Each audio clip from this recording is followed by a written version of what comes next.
Halo, selamat pagi. Saya dari Universitas Sumatera Utara. Nama saya Dipa Zerika Rahab.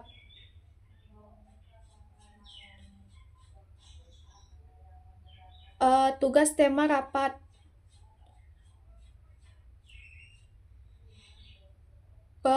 yang satu, pemalsuan merek dan dampak terhadap keuangan perusahaan.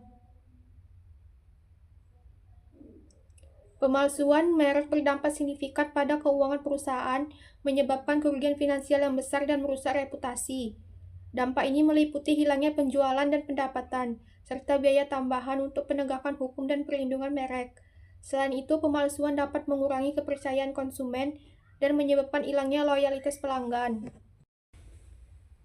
Dampak keuangan yang terjadi, hilangnya pendapatan. Produk palsu mengurangi penjualan produk asli karena konsumen memilih barang yang lebih murah. 2. Biaya penegakan hukum. Perusahaan harus mengeluarkan biaya untuk memantau dan menerangi pemalsuan, termasuk biaya pengadilan dan penyelidikan. 3. Biaya perlindungan merek.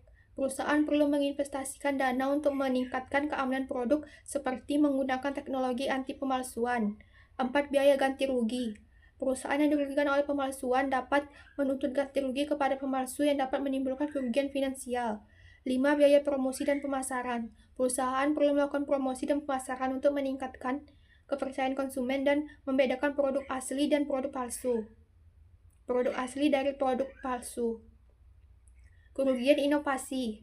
Pemalsuan dapat menghambat inovasi karena perusahaan tidak dapat mengumpulkan pendapatan yang cukup untuk penelitian dan pengembangan. Dampak terhadap reputasi.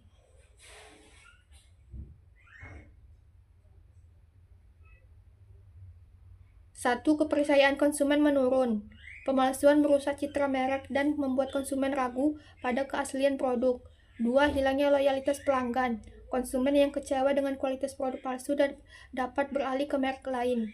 3. Rusaknya reputasi perusahaan. Pemalsuan dapat mengganggu citra perusahaan di mata publik. Pencegahan pemalsuan merek. 1. Penguatan perlindungan hak kekayaan intelektual. Perusahaan perlu mendaftarkan merek dagang dan hak cipta untuk melindungi kekayaan intelektual mereka. 2. Penggunaan teknologi anti pemalsuan. Perusahaan dapat menggunakan teknologi seperti RFID, barcode, dan hologram untuk membedakan produk asli dari produk palsu. 3. Peningkatan edukasi konsumen. Perusahaan dapat melakukan kampanye edukasi untuk membantu konsumen mengenali produk asli dan menghindari produk palsu. Kerjasama dengan penegak hukum. Perusahaan dapat bekerja sama dengan aparat penegak hukum untuk menangani pemalsuan merek. Pemalsuan merek memiliki dampak yang signifikan terhadap keuangan dan reputasi. Bagi perusahaan untuk mengambil langkah-langkah pencegahan dan penanganan yang tepat untuk melindungi merek dan menjaga keberlangsungan bisnis.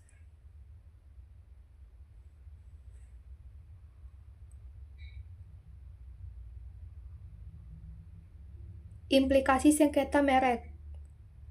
Tentu saja, kasus sengketa merek menimbulkan kerugian yang besar. Investigasi sebagai antisipasi. Oleh karena itu, perlu dilakukan riset mendalam terkait merek-merek dagang yang beredar di pasaran agar tidak salah langkah dalam menentukan merek yang dipublikasikan.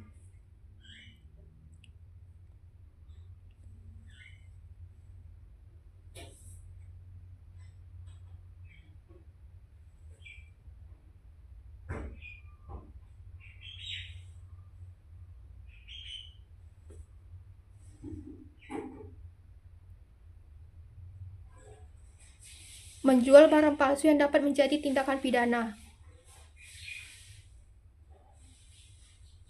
Dampak perdagangan barang palsu. Yang pertama, merugikan konsumen. Barang palsu yang berkaitan dengan makanan, kecantikan, dan kesehatan dapat memberikan dampak bahaya bagi pembeli, merugikan pemilik merek. Pemalsuan merek sebuah produk berkaitan dengan hak kekayaan intelektual. Melanggar hak kekayaan intelektual, merugikan e-commerce, resiko membeli barang palsu, membahayakan kesehatan, merusak bisnis pemilik merek, membahayakan data pribadi, terancam pidana. Sanksi hukum pelaku barang palsu. Penerapan work-life balance di lingkungan perusahaan. Work-life balance bukan istilah yang asing lagi. Ini sering dibahas di berbagai media sosial oleh pekerja atau karyawan. Kenapa work life balance dianggap pekerja penting? Yang pertama, mengurangi stres dan burnout. Stres adalah masalah kesehatan yang paling sering dialami oleh pekerja. Dua, lebih sehat secara fisik dan mental. Memiliki cukup waktu untuk bekerja dengan baik dan masih berolahraga, nonton drama Korea, quality time bersama keluarga, main game, melakukan hal-hal menyenangkan di luar pekerjaan bisa membuat hidup lebih bahagia dan sehat. 3. Meningkatkan produktivitas kerja. Dengan kondisi tubuh yang sehat dan bahagia, bekerja bisa dilakukan dengan lebih fokus, kreatif, dan menunjukkan performa yang baik. 4. Hubungan sosial menjadi lebih baik. Memiliki work-life balance berarti memiliki waktu untuk bersosialisasi dengan orang-orang tersayang. Rapat strategi peningkatan penjualan produk EcoClean di pasar mahasiswa. Kami turut memegang peranan penting dalam mewujudkan target pemerintah untuk mencapai net zero emission pada 2060 atau lebih cepat, serta mendukung transisi maju menuju ekonomi rendah karbon melalui penerapan keuangan berkelanjutan dengan mendorong pembiayaan terhadap kegiatan usaha berwawasan lingkungan.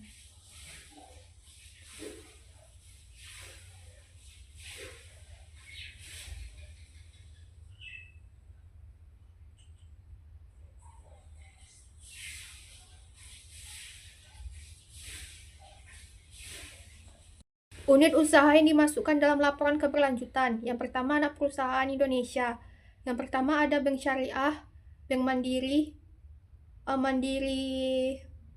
Mandiri Tunas Finance, Mandiri Utama, Mandiri Finansial, Asuransi Jiwa, Mandiri Kapital, Mandiri Sekuritas. 5. Membangun budaya kerja kolaboratif untuk mewujudkan koordinasi dan kinerja unggul. Yang pertama, curah pendapat kelompok. Yang kedua, tim yang beragam. Yang ketiga, komunikasi jujur dan diskusi terbuka. Nilai-nilai utama tim kolaboratif. Yang pertama, kejelasan. Komunikasi yang jelas adalah kunci. Yang kedua, efisiensi. Tingkat kolaboratif tim tidak selalu berkaitan dengan durasi yang mereka habiskan bersama. Yang ketiga, kepositifan. Tidak semua proyek tim akan berjalan lancar. Yang keempat, kepercayaan. Pastikan tim mengetahui Anda peduli dan percaya akan kemampuan mereka. Yang kelima, akuntabilitas. Berkomunikasilah dengan tim dan pastikan semua orang bertanggung jawab atas pekerjaannya. Cara meningkatkannya, yang pertama, pupuk kolaborasi sebagai nilai. Yang kedua, tetapkan kesepakatan komunikasi. Yang ketiga, dorong kreasi bersama. Yang keempat, dorong komunikasi terbuka. Yang kelima, jadilah teladan. Yang keenam, alokasikan waktu untuk kebersamaan tim. 7. Soroti kerja tim yang sukses. 8. Tawarkan kesempatan bimbingan. 9. Tetapkan goal secara kolaboratif. 10. Bersikap fleksibel. 11. Gunakan alat bersama. 6. Launching produk. Launching produk adalah bentuk strategi pemasaran untuk memperkenalkan produk baru ke pasar. Tahapan dari beberapa launching produk. Yang pertama, pre-launch. Sebelum mulai peluncuran produk, setiap perusahaan maupun brand melewati tahap perencanaan terlebih dahulu. 2. Launch. Untuk meningkatkan kesadaran merek pada publik dan mendorong presentasi penjualan produk, brand maupun perusahaan juga wajib menjalankan kampanye pemasaran saat peluncuran resmi dilakukan dan mulai mendistribusikan produk ke pasar sesuai rencana. 3. Post-launch. Tahapan post-launch juga sama pentingnya dengan tahapan lain untuk memastikan keberlangsungan produk di pasar. Jenis-jenis launching produk: yang pertama, soft launch, yang kedua, grand launch, yang ketiga, virtual launch, yang keempat, hybrid launch. Elemen penting dalam launching produk. Yang pertama, ada harga. Pastikan kamu dapat menetapkan harga terbaik untuk produkmu. 2. Waktu. Pasalnya, waktu yang tepat akan dapat mempengaruhi kesuksesan produk di pasaran. 3. Nama produk. Sebelum melakukan peluncuran, pastikan produk yang ingin dilepaskan ke pasar memiliki nama yang mudah diucapkan oleh audiens. 4. Packaging. Jangan pernah lupakan soal kemasan atau packaging dari produk yang akan kamu rilis. 5. Promosi.